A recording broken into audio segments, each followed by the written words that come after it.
Good morning, ladies, and welcome. If you've been here before, welcome back. If it's your first time, great to see you, and thank you for joining us this morning. So for those who have been before, you'll know a little bit about our setup and a bit about who we are, but I will tell you again, but also introduce our session and our amazing speakers that we've got today. So I'm Keisha, and we've got two other speakers that we've got lined up, but I'll go through them shortly. So a little bit about us. We're Crimson. We're part of the Harvey Nash Group, which is a global consultancy. We've got a turnover of 21 million. We're founded 20 years ago this year, which is amazing. We run IT leadership workshops, so things like CIO workshop, Digital Leaders Hub, but also Women in Tech, hence why you're all here. We're also a Microsoft Gold partner and also a recruitment consultancy. So we recruit from graduate IT level up to CIO level as well, so specialising in technology. The reason why we're here today is because we like to add value, give back to our network and give back to our community, but also have a chance that you can meet other people in the industry, especially women, like-minded women, and also learn from great speakers along the way and just feel part of a community as well. So a little bit about Women in Tech. So I founded Women in Tech for Crimson back in 2019. It started out as in-person events, as you can see in the picture when we could do them. Hopefully we can go back to doing that kind of thing again soon. The main reason why I set it up was because I was running a lot of CIO workshops, and often for a group of maybe 10, there was maybe one woman, if we were lucky, and usually that one woman would say to me, oh, it's such a shame that there's not more women here, or what can we do to get more women here? Or they just wanted to network with other women in the community, but also just build those relationships as well. So I thought, well, why not set something up where we can actually facilitate that and help women to connect, but also to be able to voice their opinion, voice their challenges, and also learn along the way as well. So we're a very kind and supportive group, so don't feel like you're going to be judged here. Open discussions. So again, if you've got any ideas, thoughts, things that are really challenging you, please do share them and we'll help you as much as possible. We find solutions, so if you've got a problem, we'll help you with it and have fun as well and meet others. So that being said, please can you write in the chat window who you are, what you do, and also a link to your LinkedIn URL. So then if you're open to connect with people after the session, we can go ahead and connect with each other, which again is hugely important, having a strong network and people that you can go to for support and also just that kind of morale, but to bounce ideas off as well. I know some of our women have built some great relationships from coming, but also friendships as well, and just having that person. So if you've got a thought or an idea or something that's you're stuck on, someone just to reach out to as well. So please, in the chat window, who you are, what you do, but also your LinkedIn URL, and then we'll connect with you after. Obviously, if you're happy to, please accept the women that connect with you and just kind of reach out to them as well, send them a message, and introduce yourself, because it's great to connect, but it's also good to follow up with a message as well. So a little bit about me. So I started my career back at Harvey Nash 10 years ago.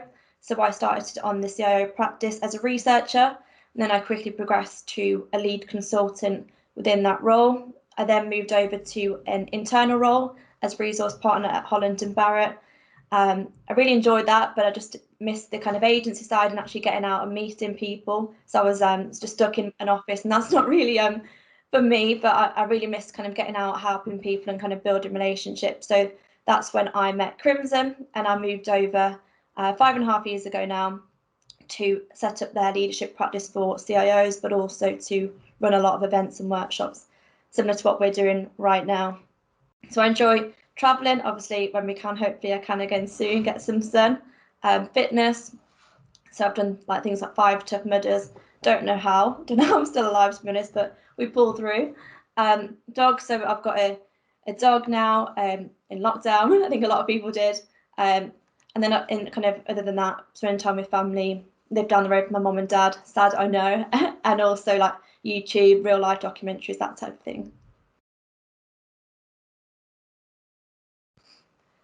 So this brings me on to our amazing speakers, and stop talking about myself. So our first speaker today is a lady that I've known for quite a while now, via a lot of workshops and CIO kind of initiatives that we've been doing, and also Women in Tech. Mignon is an award-winning CIO. and also entrepreneur, and she's won several different awards throughout the years, and also she was placed in top 3 for the UK Women in Tech awards as well. Sorry, I've just got something popped up. That's perfect. So Mignon will be talking around how to develop resilience and techniques to manage imposter syndrome, which is so hugely important. I have so many women reach out to me that are struggling with this, or maybe they don't even realise that they're struggling with it. The thoughts of actually not being good enough, feeling like a fraud, all those types of thoughts, are kind of limiting beliefs into what kind of Mignon's going to be helping you and guide you through, and also talking you through how she's maybe got to where she's got to as well. And it will be an interactive session, so please try and get involved where you can. Don't be shy, because it's about you this morning and it's all confidential. So please do share and be open if you feel comfortable with it. But again, we are all very supportive, so don't feel like you can't be open, and we want you to be as open as possible because it just helps the session.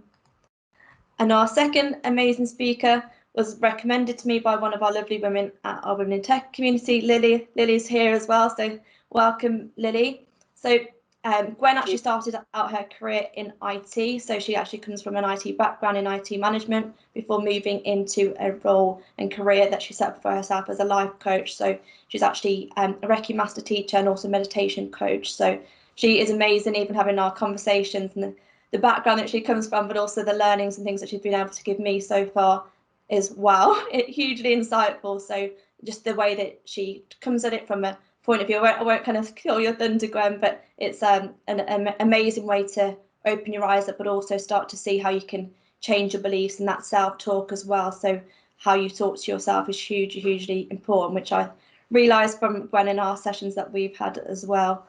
So that's what I'll do. I'll get started and I'll hand over to Mignon. So over to you, ladies. Great. Good morning, everybody. Hi, my name is Mignon Mapplebeck, and thank you so much to Keisha and the team for inviting me along here. I've known Keisha. She's been a dear friend for quite a few years, and she's doing some really great work. I've also had the honor of meeting Gwen and also Holly in putting together this great interactive session.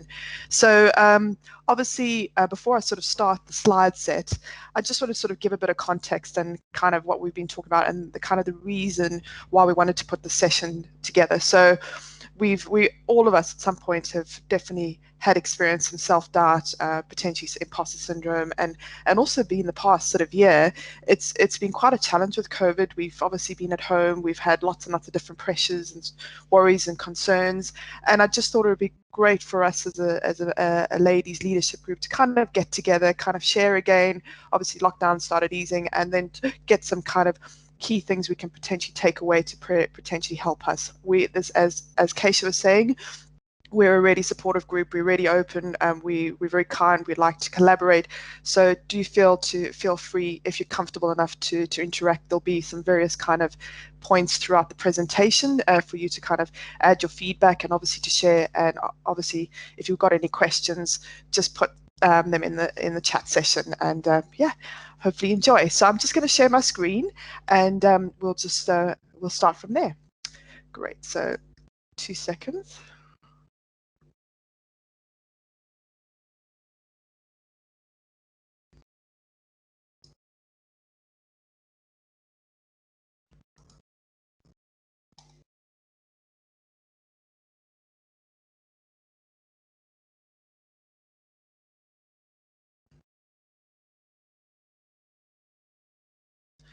Great. Can everybody see my screen? Yeah, I can see. Can everyone else? Can you just let us know quickly? That'd be perfect. You got some thumbs up there, so that looks all good. Perfect. Excellent. Great. So I'll just do a quick introduction. So obviously, I'm Mignon Mapplebeck. I've been an IT director before, and I do a lot of CIO advisory work. I did a technology degree in computer science. So it started out as a techie, then went into BA, and then eventually went into program direction. I did an MBA, but I've done quite a bit of work in kind of cross-industry work, so financial services, media, charity. Did some recent work in sort of healthcare, and I'm also the recent sort of founder of the CIO Digital Book Club, and this is one of the events that's part of my little digital Untitled book clubs. I do also work on mentoring and coaching, which is one of the things I'm hugely passionate about. I like to see ladies grow and develop, and obviously go through the challenges that they'd like to get through. So yeah, so that's just a sort of a brief introduction of me. So I'll just sort of set the scene. We're going to go through imposter syndrome, some myths and facts around that, tools and techniques for managing imposter syndrome, a little bit about what resilience is. We've heard about it, but what really is resilience, and then some methods and approaches for building resilience. So before we start everything, we obviously had probably a busy morning, rushing around, getting our kids ready, or just even just grabbing that first coffee. So before we start, I'd like us, just as an interactive group session, to just take 4 deep breaths in and 4 deep breaths out.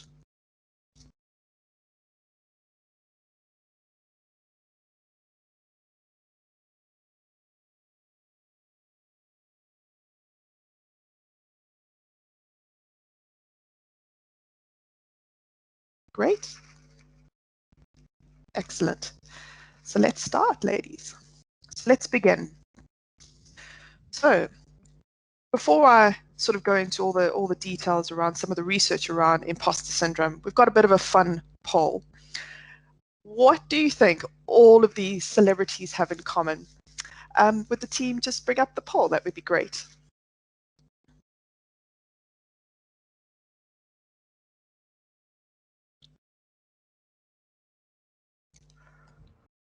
Perfect. So it's just in the chat window now, ladies. Yep.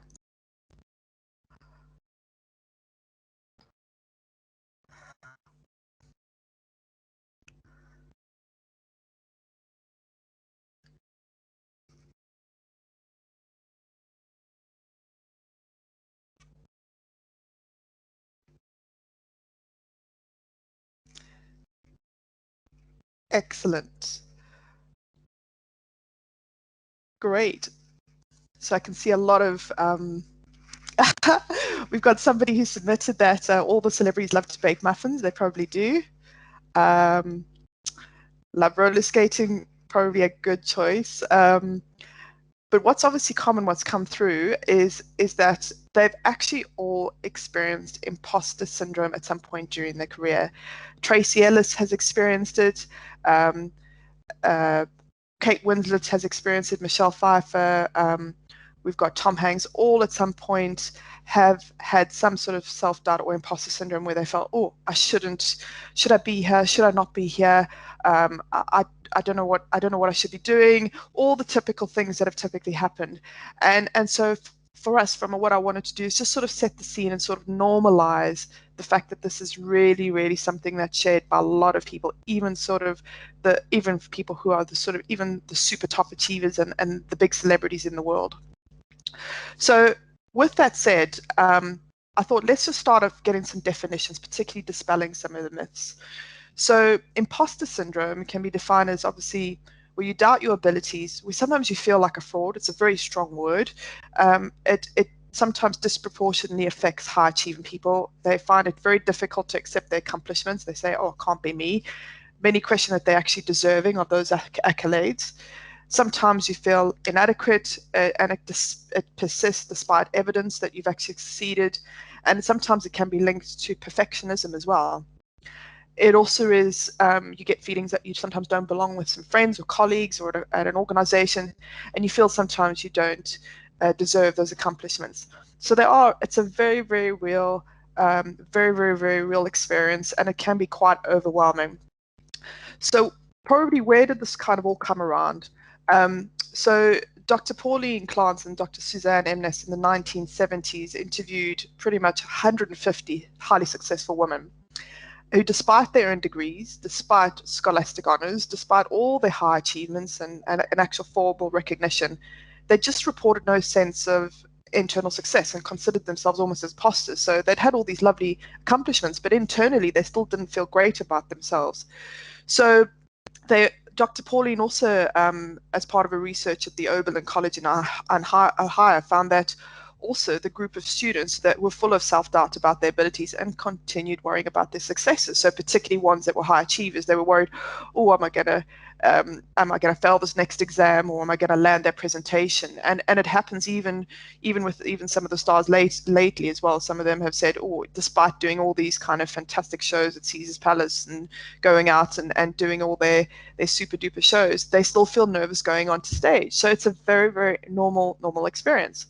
Even Sheryl Sandberg, who's the chief operating officer of Facebook, which is a multi-billion-dollar organization, she wrote a book about Lean In, and if you haven't read it, I definitely have a read of it. It's really good, where she talks a little bit about the fact of sometimes the self-doubt that she experienced. She was in a sort of senior VP position before she went over to kind of Facebook. So definitely, it's a very much a studies and sort of a lot of kind of research has been done into what really imposter syndrome, and sort of Dr. Pauline Clance and Dr. Suzanne kind of put the terminology about what it really means. So before we go into the next sessions, and obviously if you feel comfortable, is just to think about some examples with the group, and you can put it online on the chat where you've personally experienced self-doubt or imposter syndrome in a situation. It can be really small or big examples. So for example, many years ago, I was being in IT, first job in business intelligence consulting, and I was earning very, very little at the time. I was just a sort of a trainee apprentice, and I went to my boss, and I said I'd sort of did all this great work for the 2 years, and I asked for a salary increase, and he said to me, nope, I'm not going to give you the salary increase. I don't think you're worth the salary increase, and I think maybe we need to reconsider. So obviously during that period of time, I really respected the person, and I thought, oh, well, really, that's when my imposter syndrome kind of kicked in, and I said, really? I said, and I started having this kind of what I'd say overwhelming feelings of self-doubt and feeling that I wasn't good enough, because at that point I hadn't developed a track record of success in IT. I didn't really know what I wanted. I was early on in my career, but obviously since then things have changed, and I went on and got sort of awarded sponsorships and sort of got jobs that were sort of I was earning 12 times more than on my first job. But to give you an example, that's a typical case of where I've had imposter syndrome, and where I've had some experiences and throughout the sort of career perspective. But let's just have a look. So does anybody feel comfortable about sharing some small examples? And it can be personal, it can be baking your first kind of big cake, it can be tackling that first 5-mile run, and whatever you think. Does anybody feel comfortable to share online and chat, or even talk a little bit about where they think they've experienced imposter syndrome? I think we've got a raised hand, Mignon. So Hazel, our lovely Hazel, did you want to come off mute maybe? Yeah, I had an experience which started off my imposter syndrome also in the workplace. I applied for a director position, which was the next level up from where I was, along with a couple of the colleagues I was working with. And I was called in by the CEO to say, I have to understand I'm a woman and there is a glass ceiling that I cannot break through, and I should be happy at the position that I'm in. And that sort of hit me quite badly mentally, and the fact that as a woman, am I allowed to go up that further levels and things like that? This was many years ago, but it did affect me for a number of years before I actually started making that transition into a more senior role, because I had this feeling of self-doubt in me that I just didn't have it. Okay. And we've got a one from Vicky. Vicky, if you're happy to share, you're part of a senior leadership team and you had some challenges. Vicky, do you want to talk a little bit about that if you're comfortable? Sure, yeah. So when I moved to Coventry University, it was the first time that I'd kind of gone into a position where I'd got that responsibility, I guess. And I was surrounded by many males and and some strong female characters, and I felt it really difficult to speak up. These people had been at the university for such a long time, and here's me walking in telling them how to run a PMO, and it felt quite uncomfortable. Yeah. And then when we went remote due to COVID, again, my voice isn't one of the loudest in the room. So to speak up, sometimes it's I find it quite difficult, and I think, why am I not as confident to speak as everybody else? It's just I'm more of a reflective person. I like to think about what I'm going to say before I do, whereas other characters in the room are not necessarily like that. And I think, do I belong here sometimes?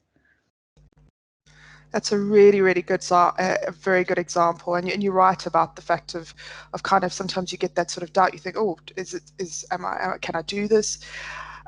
We've had some great ones. So Jackie, do you want to talk a little bit about your one, Jackie Hodges?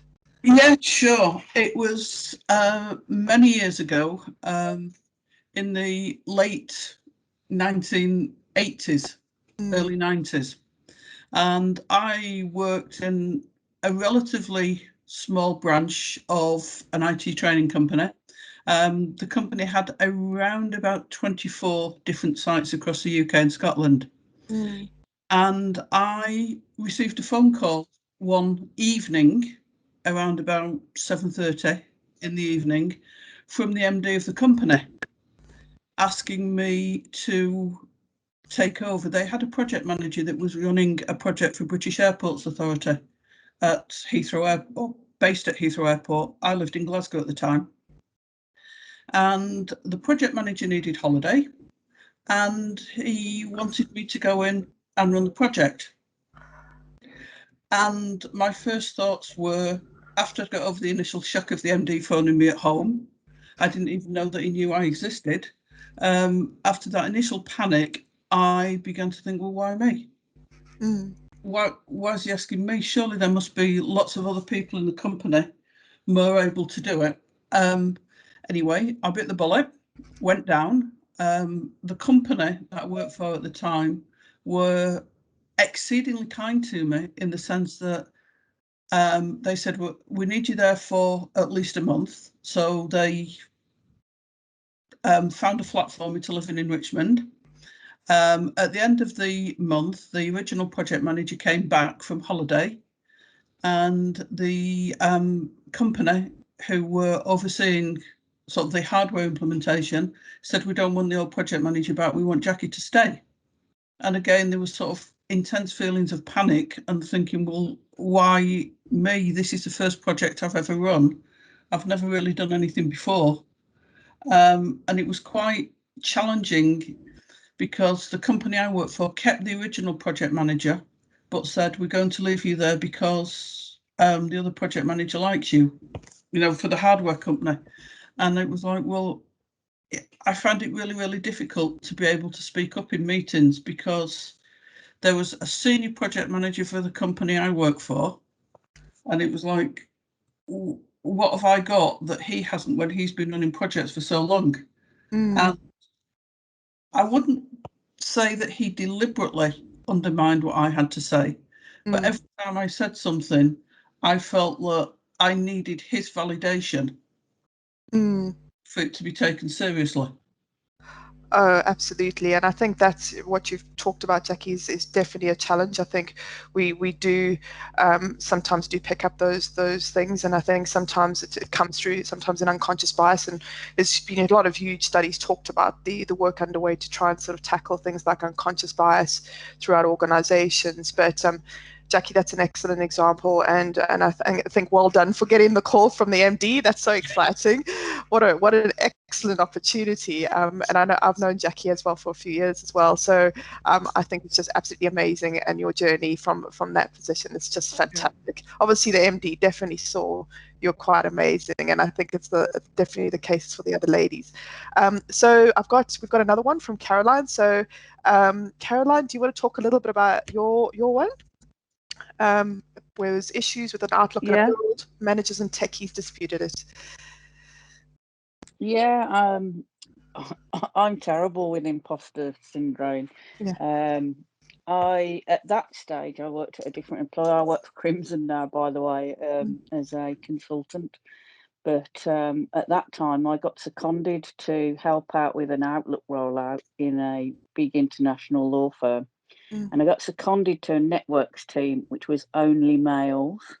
And I used to sit next to the manager of that team, and the guys would get up and they'd go and make a cup of tea or a cup of coffee, and they would never ever offer me a drink. It was just so, we're just not going to acknowledge you're even here. It was so rude. And the manager used to say to them regularly, "You're not going to invite Caroline, you're not going to invite." I mean, it sounds ridiculous in this day and age, but it really was. I mean, it's a type of bullying, really. But unfortunately, I did find that there was a problem with the build that was causing us problems with Outlook. And honest to gosh, you would not believe how much research I did to prove my point and get the facts. Overkill, complete overkill, but no one would believe me.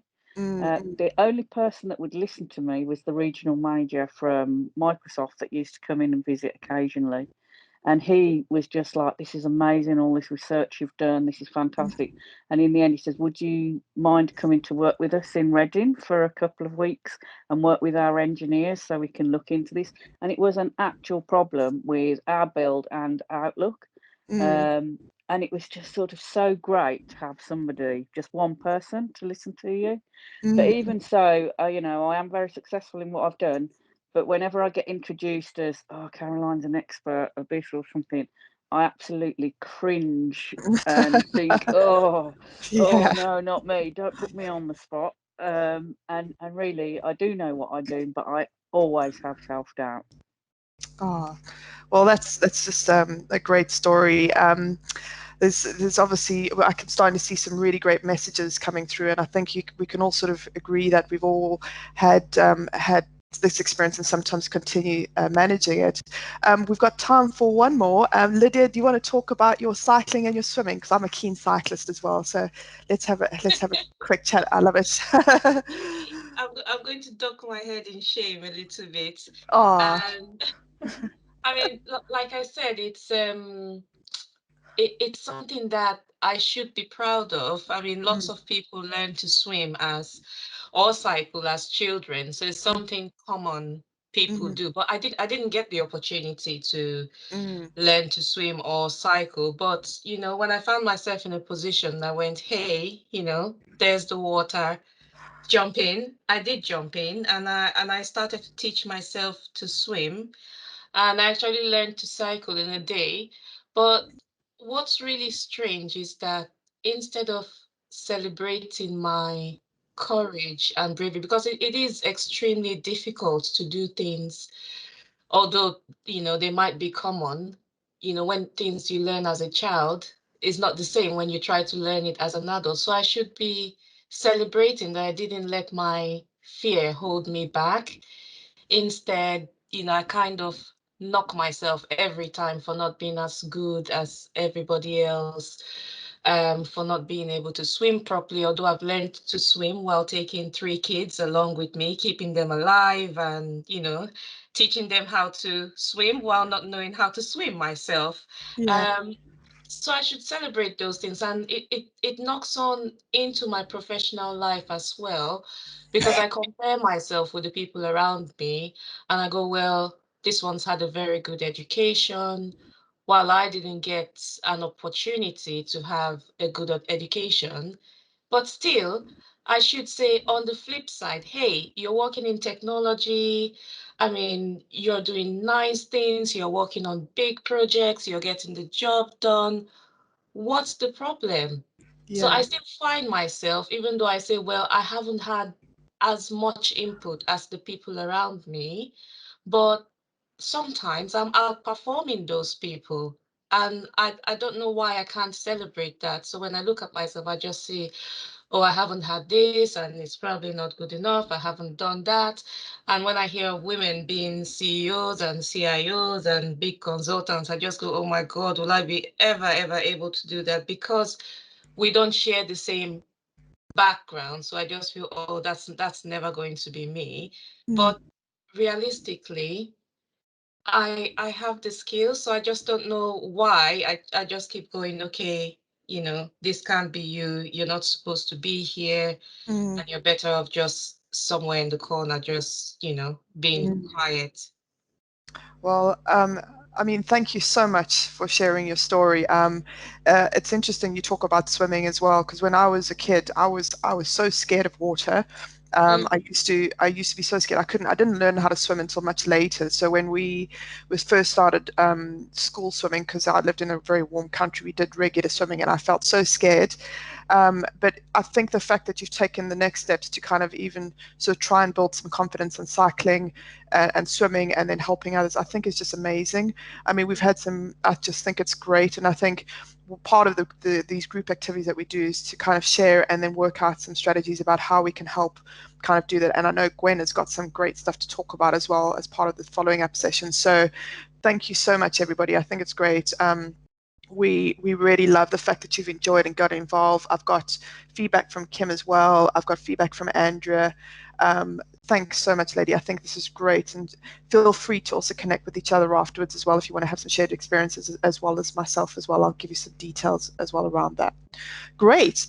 So we've all been there. We've shared obviously some great experiences. So the thing is, so what do you do when self-doubt is calling? So I'm going to just talk a little bit about some tools and techniques for overcoming imposter syndrome. So you've got that moment where you get that call and somebody says, oh, can you do this big project, or can you cycle, or can you do that marathon, or bake that amazing cake for your mom-in-law? And I wasn't a very good cook, and I was just thinking all the, typical things that where that feeling comes over and we start feeling overwhelmed. So the self-doubt's calling. Notice that because I've put a little image of a phone call, we've got the choices to sort of decline or accept it. You're feeling that you can't do it and you really need some help. It's that sort of internalizing, overwhelming feeling about when you get imposter syndrome. So the first thing, and as much as there's been a lot of studies, initially when I sort of started researching about mindfulness and meditation, I thought I wasn't too sure about it, because I'm quite scientifically orientated, and everything for me is based on research, science, logic, everything. I'm a computer science by nature. But when I started researching and exploring and you're looking at opportunities to sort of further and develop myself, I started realizing that our physiological bodies are hugely helpful to us if we know how to tap into it. And I remember attending a session by a well-known psychologist where he talked about breathing particularly, because sometimes if you're in a situation where you're feeling that overwhelming panic, it's very hard. You can't sort of go quickly run a half marathon to go and get yourself in the right position, particularly if you're between meetings, or when you get that phone call and you have to kind of sort of bring yourself back to the way you're feeling. Is just like we did with this early breathing exercise, is do a pause, take breaths in, and then recognize that you're actually experiencing it. And what that does is that first it helps reset your body, and you suddenly start feeling. So even if you just practice it now and you just sort of slow down your breathing, it reduces your heart rate. So it's incredibly good for you. And also it helps start clearing your mind, because sometimes when we get overwhelmed, our minds get filled a lot with cortisol. We start feeling quite stressed. And then what happens? It starts getting cluttery, and we think, oh, what are we going to do about it? So it will take a bit of time. I mean, it's a bit like riding a bicycle or learning something new. If you just regularly practice breathing in and out, it is a regular, sorry, excuse me, I've just had a call come in, a regular kind of practice session that you can do with yourself. And you could do it before, you're about to go to bed. You can do it first thing in the morning. It takes a couple of minutes, but getting into that habit sort of helps you kind of reset it. And there's definitely physiological and studies that have been done around particularly breathing and how it kind of resets your body as well. So definitely pause, do some breathing, and then recognize it, and then that will then put some distance between what you're feeling at the time and then also the situation. So the second thing you can do is, in addition, is always keep notes, visuals of your positive achievements. This helps as a visual reminder you have done amazing things, and that you're all the things, and positively remind yourself of all the great things you've done. Sorry, I'm just getting pop-ups, so I've got a chat group. Let me just exit out of that. And so, for example, last year I put on a whole bunch of weight, and I needed to really lose some weight, and I really wanted to kind of put myself in the right space about losing weight, doing some exercise, etc. And I found the game changer for me after trying to lose weight for many, many years wasn't actually just positive willpower and just pushing myself to do it, because normally I would just be quite transactional, quite task orientated. I used visual reminders. I put positive pictures up around myself. I've got, I think a few of us have also joined it. There's a Conqueror app. I got medals in sort of running. I put lots and lots of things around me to always positively remind me. So we need, as humans, visual cues to constantly remind us as well that we're feeling great, or remind us of the fact that all the great things we've done. And it could be something small. Our brain doesn't normally always differentiate between something as baking a beautiful big cake and completing a huge marathon. It still sees it as a positive achievement. So don't feel afraid to put little notes around, or perhaps pictures of your greatest achievement or a moment where you're feeling great around you, because we have to sometimes counteract our own personal thoughts from making us feel not so great. And also we need to sometimes through social media as well, we need to counteract some of the negativity that comes through that, which I'll talk a little bit about social media in a section.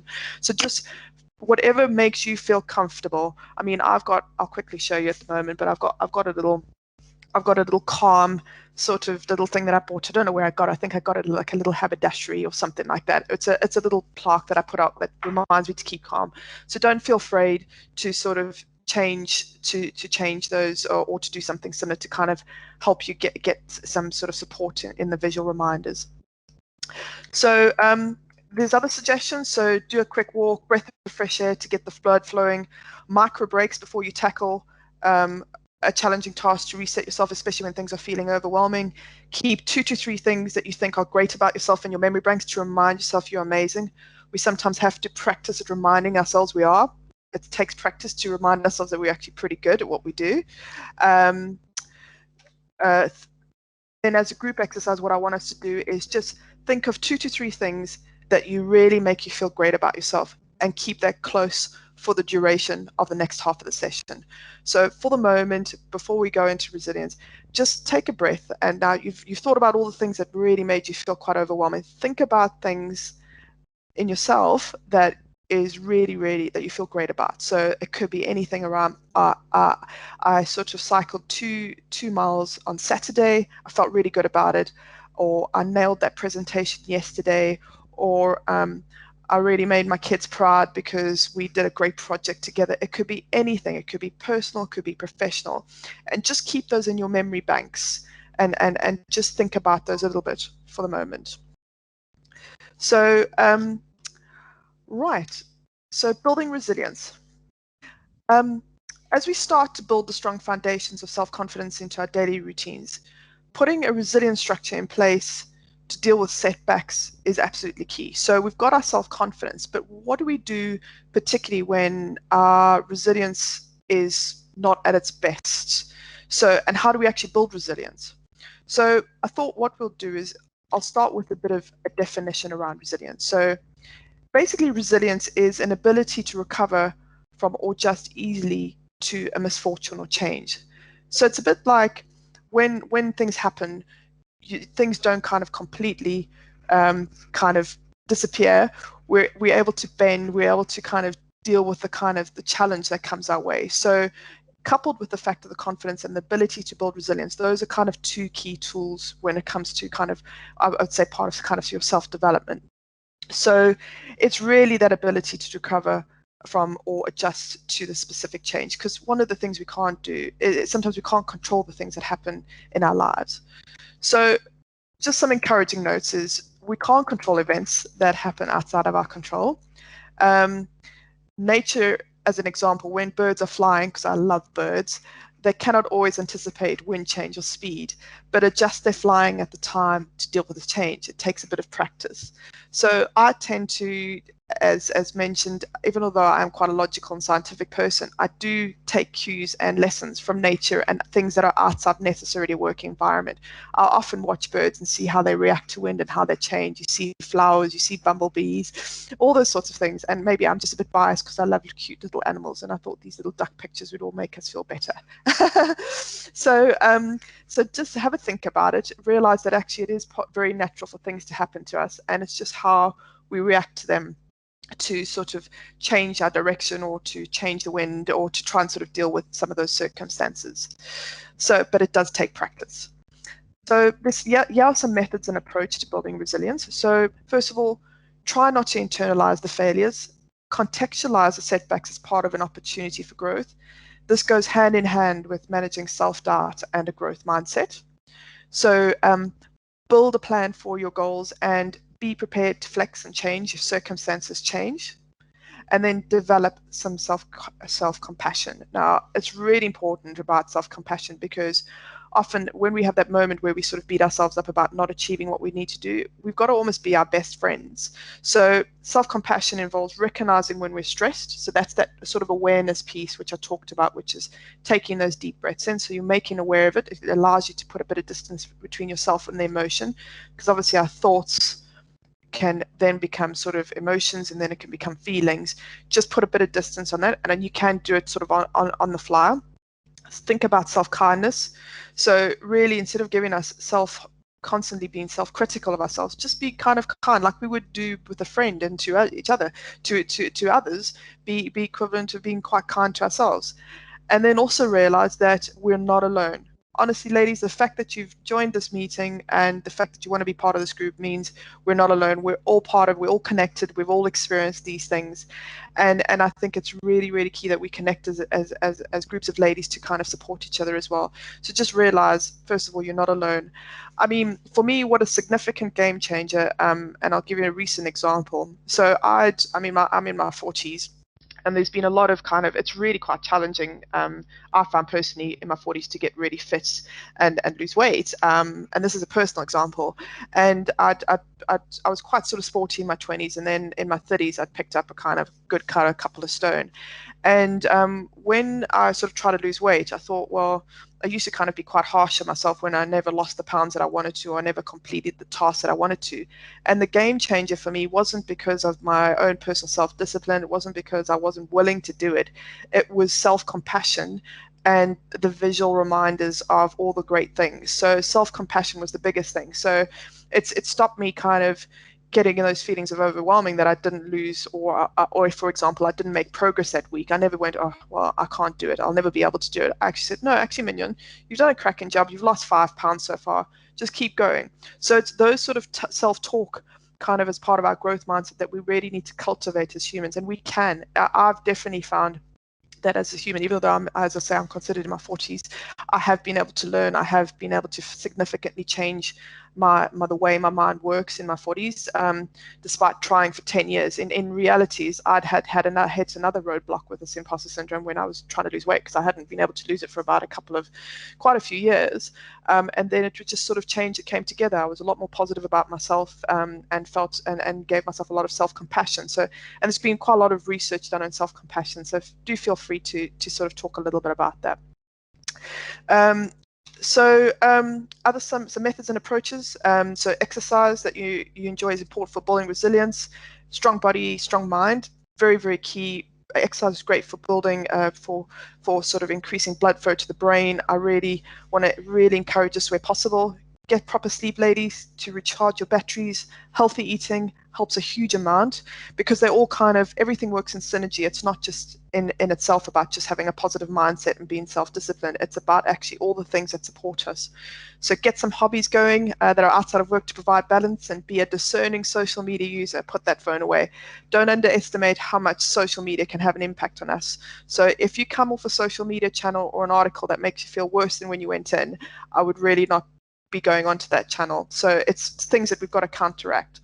And then also cultivate a support network of friends and family. So those are kind of the key things. And I've put a little image on the right here about sort of putting your phone away, and you get better sleep, you get personal growth, more time for productivity and hobbies. It really is difficult in the beginning. I know I've had to, because I was on my phone all the time. I've got lots and lots of work pieces happening all at the same time. But that work, putting that phone away before you go to sleep and not looking at it first thing in the morning, really does help. Okay.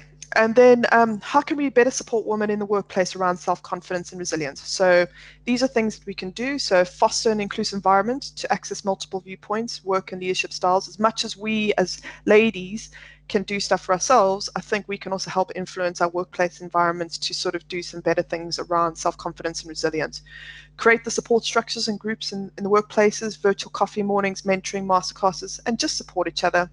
And work in partnership with HR and leadership structures to better recognize, support, and coach ladies wanting to build resilience. So there's tools we can use ourselves, but also once we've got our sort of strengths up, we can also try and utilize and be part of groups and form communities of practice within our organization. So definitely there's some things we can definitely do to help us and also help others. And then finally, exercise to do at home. So before we obviously finish the session, so create a set of positive visual and mental reminders of all the things you're really proud of. It could be absolutely anything. Evaluate your exercise and healthy eating regimes to make some positive incremental changes, so not completely revolutionary, more evolutionary. It could be cutting out sugar, it could be going for a quick walk, it could be maybe calling a quick friend. Get that support network in place, but also then look at opportunities in the workplace where you believe you can build and cultivate a culture of confidence and collaboration. So great sort of things you can sort of take away to kind of to do. And then a quick summary. Obviously, again, imposter syndrome is a completely natural response. You're not alone. Use those visual and mental reminders to remind yourself how amazing you all are, because I've definitely heard some fantastic stories here. Resilience is a set of muscles that we can build and maintain with techniques. It does take some time and a bit of focus. So carve out some mental time and focus, even if it's on a weekend, to work out a bit of a resilience plan for you. And just be self-compassionate. When things don't go to plan, things kind of go, you have that day and you think, oh, I'm going to try and plan for 4 or 5 things to achieve. Don't worry too much if it doesn't go to plan. Just allow yourself downtime to rest, recuperate, as we need to really build time and to recharge our battery. So it's really about rest and recuperating. We can definitely take a lot of kind of lessons learned from some of the athletes as well about this. Okay, ladies, so that's it from me. Thank you very much. Obviously, if you've got any questions, do reach out to me. I've been absolutely delighted to be here, and hopefully some of these techniques have helped. If you obviously got any questions, yeah, just reach out and we can talk in more detail. Great. So over to Gwen. Thank you, everybody. Lovely. Thank you, Mignon. Hopefully everyone can see me. Perfect. Can see you clearly. You can see me? Wonderful. That was really amazing, really interesting. So we all go through that. And it's interesting reading some of the experiences and stories and even some of the questions. It's definitely something that affects all of us. So it's really nice to have some ideas as to how we can deal with it in the moment with the breathing, but also how we can make ourselves resilient so that we kind of reduce the impact of it when it comes up later on. I'm going to start by sharing my screen just to get the tech piece out of the way. Can everyone see that? Yeah, perfect. Wonderful, thank you. So my name's Gwen Allison. Thank you so much to Keisha, Holly, the team, and also to Mignon as well for sort of allowing me to do this talk for you today. As Keisha mentioned, it was Lily that recommended I reach out. And it was great that Keisha was really receptive to it. So it's just brilliant to sort of be here today. Just a little bit about me. I'm a transformational life coach. I mainly work with female professionals, leaders, and entrepreneurs within that sphere, helping them to heal from the past, build more self-confidence, more self-love as they sort of move towards the goals they want to achieve in their lives. I'm also a Reiki master teacher and a meditation guide / teacher as well. I founded My Spiritual Butterfly in 2015 whilst I was working full-time as an IT manager. I was in in IT for 20 years. Finished up at a company called Daiwa, a Japanese investment bank, where I was there for 10 years. But in 2019, I sort of made the decision to sort of move out and just focus on doing this full time. It's what I really, really love doing. But definitely my 20 years in IT has helped me in terms of the business side, the creative side, the tech side and everything else. So it's all been part of my journey. I've embraced all of it. I put there, I also have a degree in IT and computing and did that when I actually got that when I was 50. So I did that from the ages 45 to 50 and had to deal with a lot of imposter syndrome around that, as well as juggling raising my daughter, who's now 21, the business and everything else. And a lot of people sort of I guess, projecting their own fears onto me about why am I doing this, and you know, should you not just be relaxing now? You're going to be old when you've done your degree. But I'm glad I did it. It was an accomplishment for me, and that's definitely on my greatness list, as Mignon mentioned there. So that's a little bit about me. Yeah, so what we're going to be looking at today, so leading on from what we've just been learning from Mignon, so going deeper into the self-doubt piece, looking at what we typically say to ourselves about ourselves is the biggest thing here. We need to kind of really look at our mindset and, as Mignon said, become more aware of what we're thinking, understanding that that not only has an effect on us internally with our physiology, but also it affects what's going on outside of us. It affects our experiences. It affects, you know, the people that come into our lives, all of that. And it's one thing that we can control that nobody else can't, what we're thinking. And even if you think you can't, we can actually do that. So yeah, this basically says when you shift your mindset, you not only make an internal change, but your external reality changes too. And I normally do this talk as part of a bigger sort of workshop and program of works for my client, where I take them from, you know, just becoming aware to really getting that transformation, looking at their thoughts, feelings, and behaviors. But today we're just going to focus on self-talk, and we'll be doing some activities around that. I'll be showing you how your self-talk affects your physiology, your cells, also showing you how it affects the world around you. And I'll be giving you a really simple process for actually turning your self-talk around to something more empowering, and then looking at how you can sort of foster that resilience, as mentioned by Mignon, on a daily basis. Yeah. Okay, so looking at how we change our self-talk. So yeah, as Mignon pointed out, sometimes we think things about ourselves that we would never say to anyone else. We wouldn't say them to our best friends. We know not to say them to our children because we know that actually develops them, changes the way they develop. And we're probably, they'll probably end up in therapy for the rest of their lives based on what we said to them. But we seem to not mind saying these things to ourselves. And it can be, and it sounds a bit extreme, but it can be tantamount to mental abuse, the things we're saying to ourselves repeatedly. So not only does it weaken us at our core when we keep doing that, but as I said, life begins to show us examples of this false truth. Okay, so in this slide, we're just looking at what we're constantly thinking about. And 9 times out of 10, we're worried about the past or the future. We're thinking thoughts about that. Those thoughts then generate feelings within us. We have thoughts about that. We then take action based on those feelings. So maybe we won't do something, or we do something, or we do something we regret. And we have thoughts about that. And basically our whole reality is changing as a result of all these things that's happening. And we're having thoughts about that. And we're going through this cycle of thought, really, that, as some people mentioned, it's really, really difficult to break. So here are just some mini examples. I have more in the next slide, but you might be thinking this about work, about home, about your relationships, about family life. It could be about anything where you kind of feel you're not enough, nothing works for me. In terms of work, you may not really get on with your boss and feel that he hates you. You might think you're not a good manager, and you may not feel valued or respected.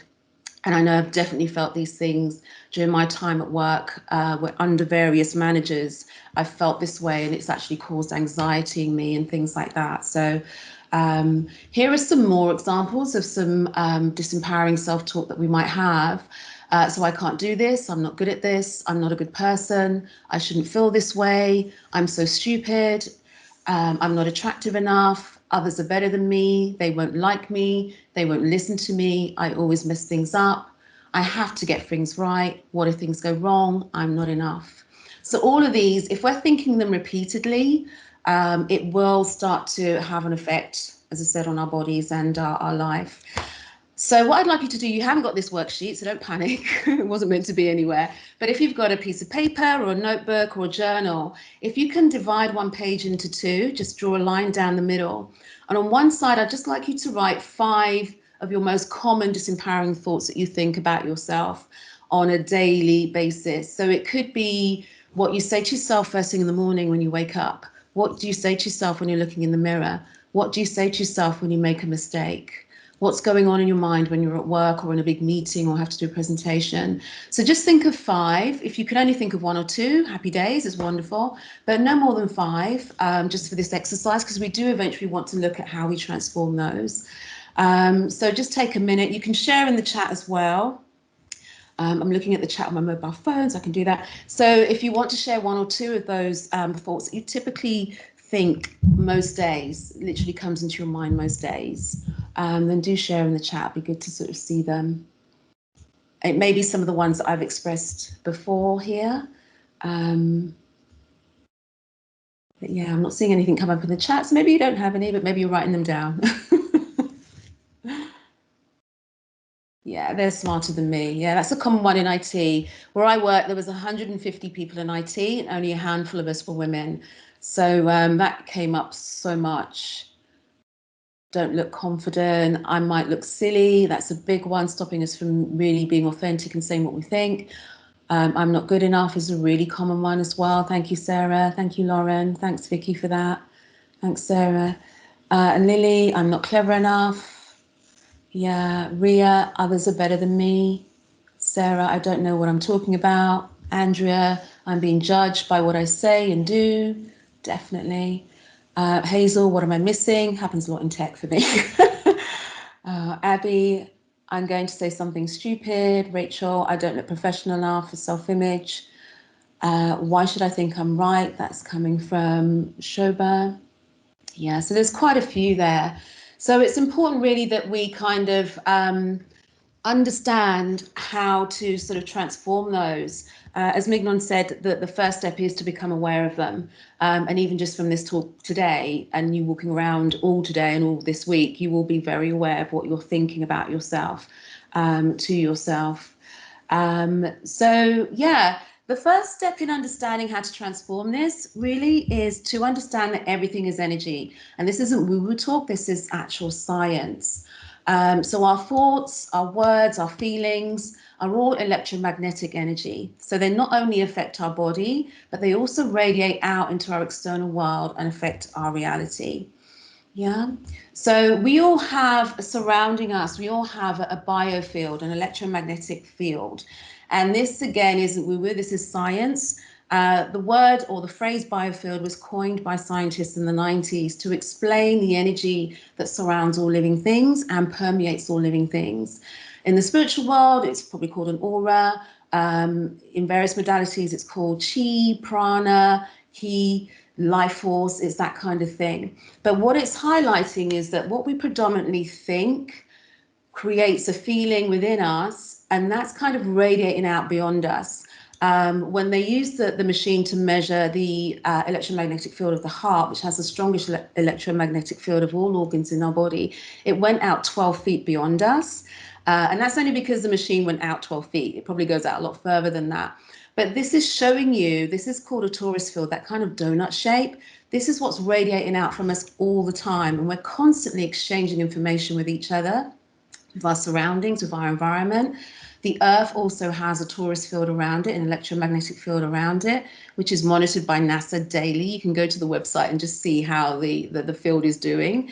And incidentally, the two things that affected that field the most were the death of Lady Diana and the 9/11, where there was such a massive outpouring of grief. We affected the electromagnetic field of the Earth. But in terms of us, what we're dominantly thinking, so if we're predominantly in feeling anxious or depressed, worried about something, angry about something, not feeling enough, whatever we're predominantly feeling, that is radiating out. So this is why you sometimes meet someone and you just don't connect with them. You just don't feel right with them, or you walk into a room and it feels really stifling, or it feels really uplifting, So we're constantly exchanging information with each other. Kids are particularly receptive to this. I know a lot of us have children and young children, and it could be where if you're with your spouse and you're not getting on, but you're not saying anything in front of the kids or rubbing in front of the kids, they can still feel this energy because it's radiating out from us. Yeah. Okay, so what we frequently think or say to ourselves is actually taken as a command by every cell in our body. So where we think nobody's listening, our cells are listening to us. We are the environment that our cells exist within. And we have 50 to 75 trillion cells in our body. And every cell is surrounded by receptors that's receiving information from its environment, and a biofield as well. So the micro is a reflection of the macro, vice versa. Yeah. So this is an experiment by a Japanese scientist in the 90s called Dr. Emoto. You may have seen this already.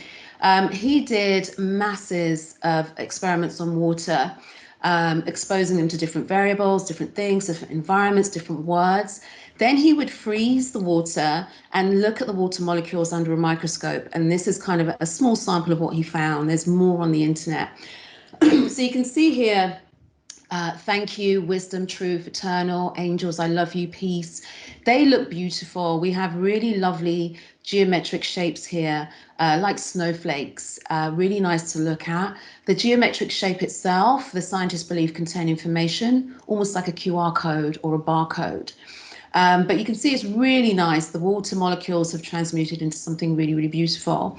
But conversely, if you look at you fall, you make me sick, evil, they are really chaotic images. So the molecules have really mutated into something which isn't really nice to look at. Again, it's probably sending information or receiving information that isn't really helpful to us. So our words, what we think, really do affect us. You can see there as well the polluted water before it's prayed over, then after it's prayed over. The holy water thing, if you're a Catholic, that actually means something. Saying grace with your food, it actually does something. But the important thing to remember here is that, you know, we are water as well. 70% of us is water. Our brain is 80% water. This is also an experiment that people have done on the back of Dr. Emoto's experiments, where they've taken jars of boiled rice, put labels on them, put them in the cupboard for, you know, 6 months, a year, and then this is what's happened to the food, the rice. So this is without even saying anything to these things. They've just literally put the label on it, and the energy of the word is having an effect. You can see with love, not much has changed. With nothing, when nothing's being said, that's starting to go a little bit rancid, which again makes you think about children being ignored. It can be just as damaging as saying awful things to them. And then the final jar at the end, the word hate there. You can see you definitely wouldn't be putting that in your mouth. Yeah, so he would do all of these experiments based on not just words that people would say to the tubes of water, but also be playing certain music and things like that. So some things he would have said really relaxing things to, and some things he would have played really relaxing music to, like classical music, that kind of thing. And others he would have played heavy, fresh rock metal and things like that. So everything is energy, everything is vibrational, and everything, if we're consistently listening to it, can have an effect on us internally. So here I'm saying, if you frequently put yourself down, your mind and body react accordingly, affecting your experiences and how others treat you. We saw there what we're radiating out, projecting out about ourselves will return back to us, you know, what we feel about ourselves, really. So in terms of changing everything and changing our mindset, we kind of need to get an understanding of how our conscious mind and subconscious mind works, because this also gives us an insight into what's happening in our reality or with our reality. So in terms of our conscious mind, I'm going to go through each and just show you the differences between the two, and then we can talk about how we can leverage the subconscious mind more or get them working together more. So our conscious mind controls 5% of our behavior, and that's similar to saying that we are only aware of 5% of our reality. It processes 40 bits of data per second, and if you're from IT, then you know that's not very much. It controls our voluntary behavior. So this is you making the decision to do something, to stand up, to go over there, to say something, to even set your goals, but you're doing it consciously, yeah? Very much focused on the past and future, which is what I said initially. We're usually worrying about the past or future, planning, or we're hardly ever in the present moment. This is the realm of the analytical mind and reasoning. This is where we apply a bit of logic to things and weigh up the pros and cons and all of that. I've already mentioned about creating our goals here. And we're also in beta brainwave states here. So when they measure our the brainwaves, you know, looking at our brain, they're putting an EEG there. When we're looking at our heart, we're using an ECG. So this is measuring the energy from our heart and brain. When we're fully active, walking around, going about our day, all of our senses are triggered. We're processing a lot of information, so we're putting what's called beta brainwave activity. When we get stressed, we move into high beta, which means the brain is now not really able to process what's going on. But beta is our normal sort of state of being when we're fully wide awake, yeah? So that's the conscious mind. In terms of the subconscious mind, you can see it's much more powerful. It controls 95% of our behavior, i.e. 95% of our reality we're completely unaware of. It processes 40 million bits per second of data per second. Compare that to the 40 bits of the conscious mind. And if you don't know what that means, that's kind of like, to put it in perspective, going into a library with 40 million books and you only reading 40 of those books, yeah, and not being aware of anything else. Our subconscious mind controls our automatic behavior. And these are things that luckily we don't have to think about. They're just happening automatically in our body, your heart beating, the blood pumping around your body, all the chemical processes going on, digesting your food. Luckily, we don't have to think, oh, I'm just going to digest my food now. We don't have to think about these things. Your subconscious mind is taking care of these functions and these things. Another analogy is when we learn to drive. If you think about when we first learn to drive, we're fully conscious, fully engaged, not knowing how people actually do this. We're checking the mirror, doing the gears, doing this. There's so much to take in. But gradually, when we've been driving for a little bit, it becomes automatic. Your brain wants to conserve energy, so it palms that whole behavior off to the subconscious mind. So we can find ourselves driving from A to B and not even remember how we got there. You know, we're maybe chatting on the phone, on our speaker phones. We're not fully engaged in the actual act of driving. Your subconscious mind is driving the car.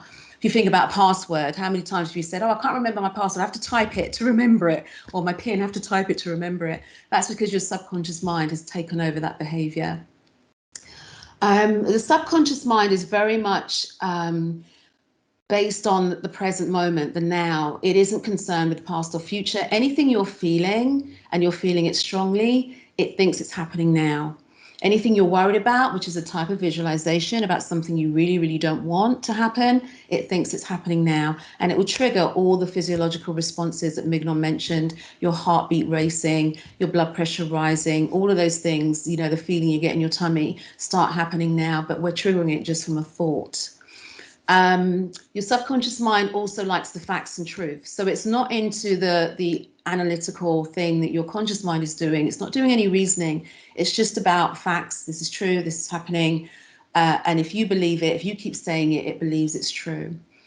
Another way our subconscious mind learns is through habit and repetition. So this is why when we're thinking of our subconscious thoughts about ourselves, I'm not good enough, I can't do this, that's going quite deep at a cellular level into our subconscious mind, yeah? And strong emotions like fear or love also anchor it into our subconscious mind. So here I've got about running programs. So when we're children up until the age of 8 are running into, they're sort of running around in this, they're not running around in beta, which we've just talked about, they're running around in a much slower, more relaxed brainwave state, alpha and theta.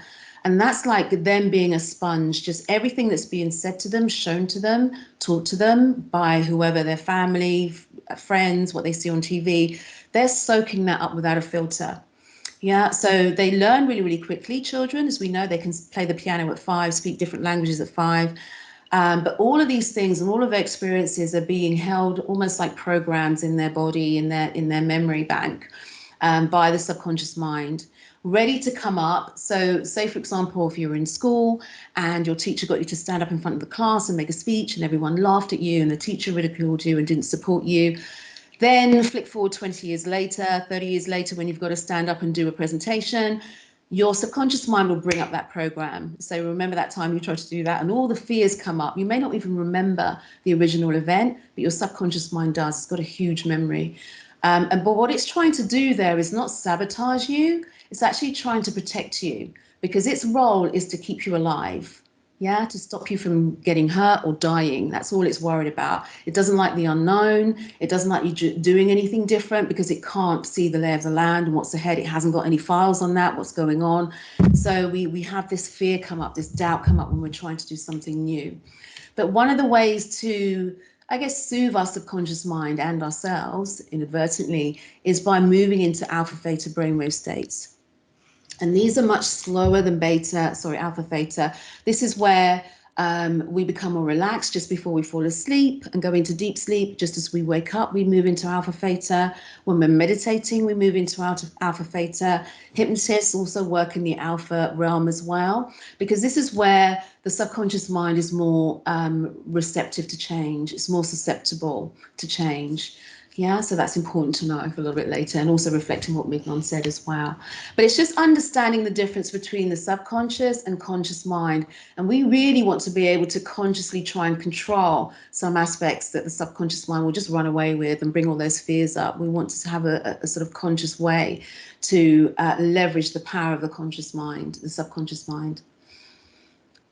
So one other thing the subconscious mind does in terms of our reality, based on what you believe, it will look at your reality. And as I said, it's taken in everything, but we're only aware of 5% of our reality. And that's because it's filtering out anything that doesn't match what you believe. Okay, so it's filtering it out, it's deleting it, it's warping it, changing it, molding it to match what you believe, because you are also not just the master of your cells and that whole body environment, but you're also the master of your subconscious mind. So if you repeatedly say something to yourself, I'm not good enough, I can't do this, they're better than me, I'm stupid. If you repeatedly say these things to yourself, your subconscious mind takes it as true. Remember, it likes the truth. If you're continually saying something, it's not going, oh, no, you're not. It's saying, okay, we say this all the time, this is a command. It's true. And therefore, I'm going out to gather and find and show you evidence that actually backs up what you're saying is true, that matches your belief. It's not actually happening the other way around.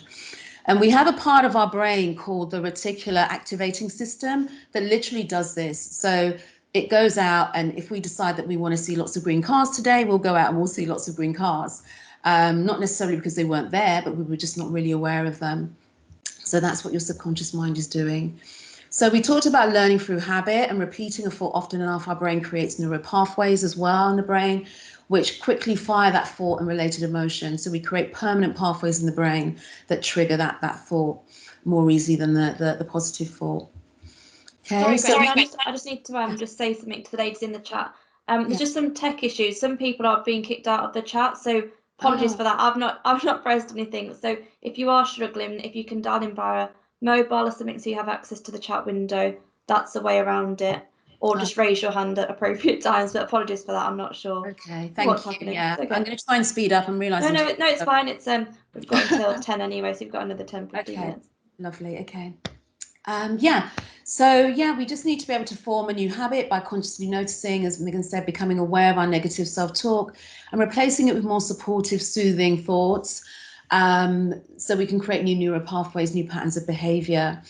And our self-talk really does become a limiting belief, which are formed, as we said earlier, from our friends, families, relationships, school, religion, culture, media, and work as well. So we have two ways to transform a limiting belief. We can do it in an energetic way, which is working through things like inner child work, meditation, hypnotherapy, that kind of thing. So something I do more with my clients as well. But there's also logical ways, and we're going to go through one logical process. Looking at the 5 things that you've written down earlier for me. So I'm going to get you to take one of your 5, and we're going to just go through this process and just see what you think of it. So my example is here, I'm not a good manager.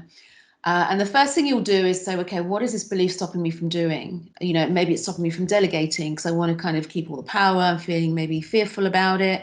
I may not be praising my staff or raising their awareness to seniors and taking all the praise for myself because I want to be seen to be doing doing everything for myself. It may stop me from doing all sorts of things, taking risks, for example. So one of the first things to look at is to take that limiting belief and decide what is it stopping you from doing. So you might want to do that quickly as I carry on with that one belief that you want to focus on. And then the next thing to do is take 3 pieces of evidence that tell you that this isn't true. So you may have completed other projects before successfully. You may have had a really good appraisal review of your manager and the powers that be. You may have had some really lovely praise from clients and from your team. So it's finding 3 pieces of evidence that tell you this isn't true, which then starts to shake your subconscious mind a little bit, because your subconscious mind, remember, only holds on to what it thinks is true. So when you start to put a bit of doubt there, it starts to release it and let it go and allow time for more things to come through, a different possibility to come through. Then you might explore what it would look like if you didn't have this belief. And this, again, is tapping into your subconscious, the alpha theta brainwave state, very much about the imagination, and just kind of going there, opening up to those possibilities. So then you may be more, generous in terms of delegating staff and wanting to elevate your team and sharing their successes with your bosses. You may take some risks as well. And so then from there, you would look at changing the belief. And here I've changed it to, I'm good at what I do. I'm learning and getting better day by day. Yeah, so you may want to sort of go through the same process with, your one belief. I know this is all recorded, so you can hopefully go back and look at it. So I'm just mindful of time. Yeah, so hopefully that little bit makes sense there. And feel free to kind of, if you did submit some negative self-talk, to submit what you think you might change it to. But what we're doing there is just wobbling the truth. We're disarming that belief so the subconscious begins to let it go. And these are the examples we looked at earlier. And here are some of my suggestions for how you can turn it around. But what you notice here is some of these are soothing. It's not about going to the opposite truth. So it's not about going from, I love myself to, I hate myself to I love myself, or I'm not good at this, to I'm amazing at this. You just want to be able to soothe it. Even that is enough to move you away from that negative thought and start to create new neural pathways, a new belief within you. So some of these are really, really soothing. Everyone else is better than me. We all have potential. Yeah. So that's a really good one to kind of move to. So you can look at your 5, and as I'm progressing through the slides, you can start to write down the 5 opposite beliefs or more empowering self-talk to counter that belief. Okay, that makes sense. So we can do that on your worksheet. So basically what we want to do around this is create a routine, which is kind of what Mignon was saying, create some resilience. Once you've written your 5, you've got your 5 self-talk, negative self-talk, and you've got your 5 more empowering, I would recommend that you look at those daily, because then what you're doing is you're anchoring the more empowering thought to the disempowering. So every time that negative thought comes up, automatically now your brain will trigger that more positive thought, to the point where eventually you'll be able to rub out the negative thought and you'll just have the positive. So that's a really nice way to train your brain to start to think more positively. Gratitude is another way, not just being grateful, but also being able to receive gratitude from others is a big way. But it's training your mind to be more in that sort of growth mindset, looking for the silver lining. But it's still about being compassionate with yourself and soothing with yourself, and sometimes allowing those feelings to sit there for a bit, but then becoming the master of that, the space within that feeling, that emotion, those words, so that you can actually start to transmute it to something which serves you more. And meditation, I'm really pleased that was in Mignon's talk, because I'm a big advocate of that. A beautiful way to really change your inner state, change how you're connecting to yourself, allowing new things to come through, new ideas to come through, building your resilience. So you realize that some things that are coming to you, that's their stuff, it's not always your stuff. You don't have to take it on, as Mignon says. A lot of people project their fears onto you, even if it's a male manager. Sometimes it's their fears that's trying to keep you small. So you can kind of get perspective on all of that. So sorry, I'm just mindful of time, rushing a little bit, but I don't want to rush too much. What you've learned today is how your negative self-talk affects your body, how your subconscious mind changes your reality to match your beliefs. I could have talked for England on all of this, I'm sorry. And how to transform a limiting self-belief using logic. So what I'd like to do, I'll sort of come back through your questions, but I did want to quickly ask Lily, if she's still on the call, to jump on, because she's also been through this process and had a circumstance at work where I think she had a really good manager before, really supportive of her, really elevated her, and she did really well under, and then managers changed, and then she had a different manager, and she had a lot of fears and self-doubt around that situation. So I don't know, Lily, if you're on the call, you can jump on quickly just to. Yep, I'm here. Yeah, and I've shared a little bit of experience there. I mean, I had a male manager, and he sort of elevated me to a position where it kind of empowered me. He believed in me. He also has a daughter, and his stance was that he for his daughter, he wanted to give that opportunity to women to grow, empower themselves, because he knew what it felt like for a woman in IT, and knowing the male dominance within IT. So he was a really good manager. Unfortunately, he had to leave, and when he left the organisation, I was left in a position where I was seconded back under operations. So I was coming out of operations. I was seconded back under operations, and I was with a manager who I felt didn't value me enough. He was very operational. He was very sort of like to get things done. And I felt like I was going back down the career instead of progressing.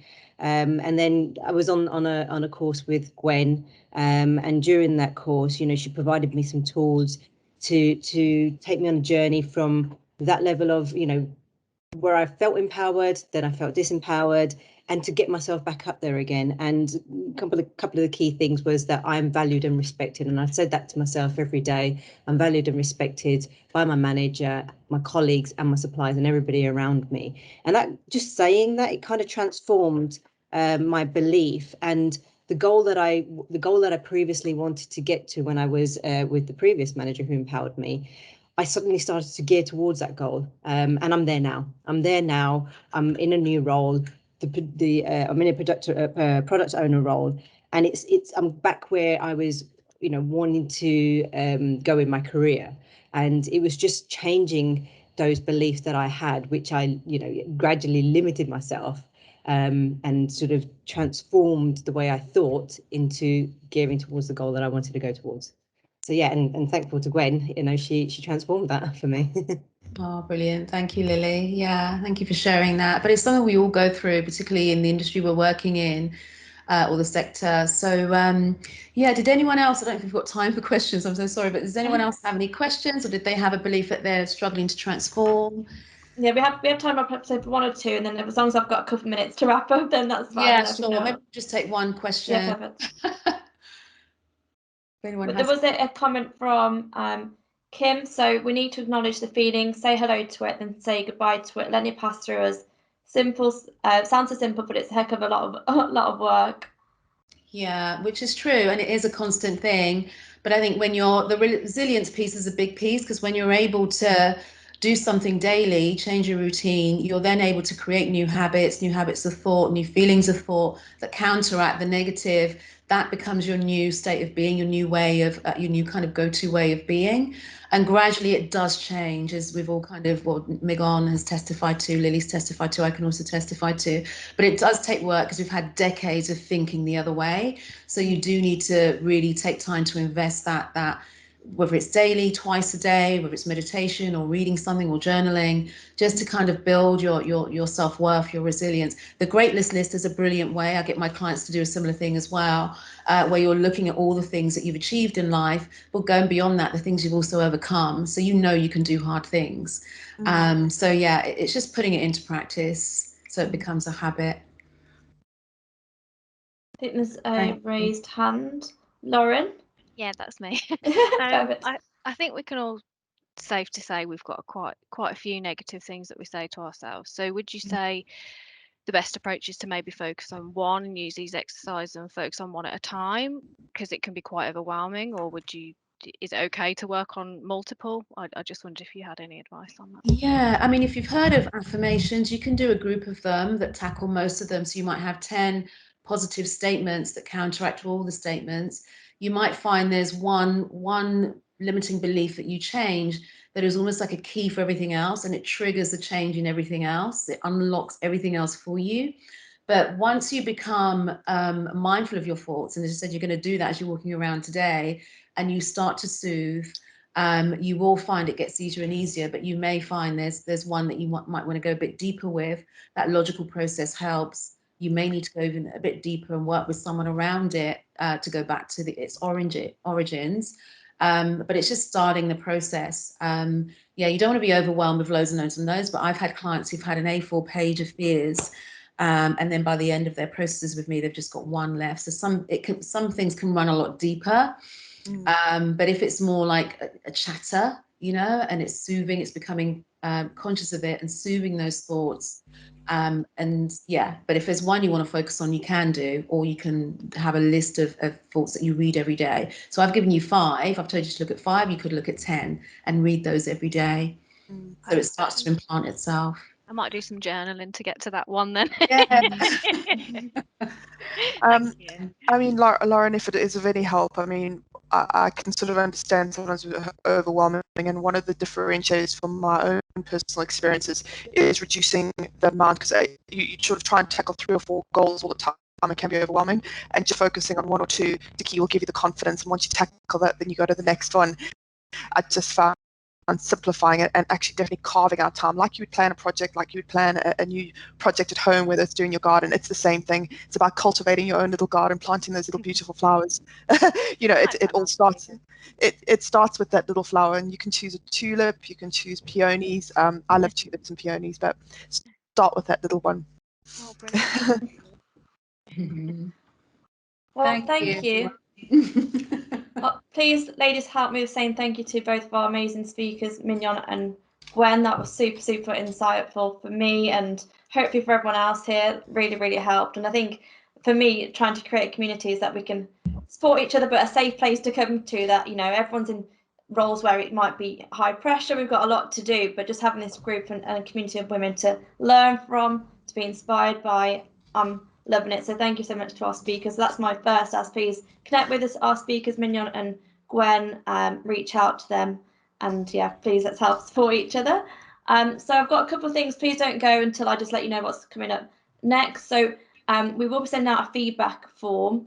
On the feedback form, we have an option for you to have an idea of a topic, because I go very much on what you ladies want. I don't want it just be about me and what I want, although this session I definitely did want as well. So please put any topic ideas, anything that you're maybe struggling with or would love to learn more about, that maybe you've read about or you've heard a buzzword about but you want to know more, or something that you're finding difficult. So please fill out the feedback form. We always look for various speakers too, so if you're looking for an opportunity to speak or would be open to, please let us know on the feedback form. So that's the first point. The second point is we put these events on to help our community and to support our community of amazing women. So all we ask in return is that if you are looking for any help with recruiting, so if you're looking to recruit for your team and you're struggling with that at the moment and would like to give us an opportunity to, please do reach out to me, and I'll put you in touch with the right people at Crimson, or again with Microsoft Solutions. We offer free Art of the Possible workshops. So if you're looking for any help from a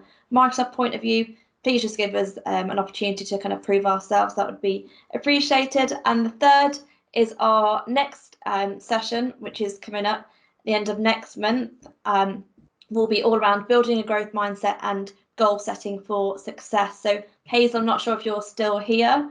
Hopefully, if not, she might have gone. But Hazel is joining us to talk all around successful goal setting, and also Kat Holstead, who is our head of academy at Crimson, will also be joining us as well. So I'm really looking forward to that one, and again, a topic that we've had requested quite a bit, and it will also help you with your kind of careers, but also personal development too. So that's it from me. Thank you so much, everyone. Thanks to our speakers, and thank you, ladies, for engaging in that conversation. It really helps. It makes our group what it is today. So thank you, and feel free to share it with anyone who you feel like might benefit from the next session. So that's it from me, and have a great day, a great rest of your day, and a great long weekend too. Thank you, everyone. Thanks, everybody. Bye. Bye. Bye. Bye. Thanks, everyone.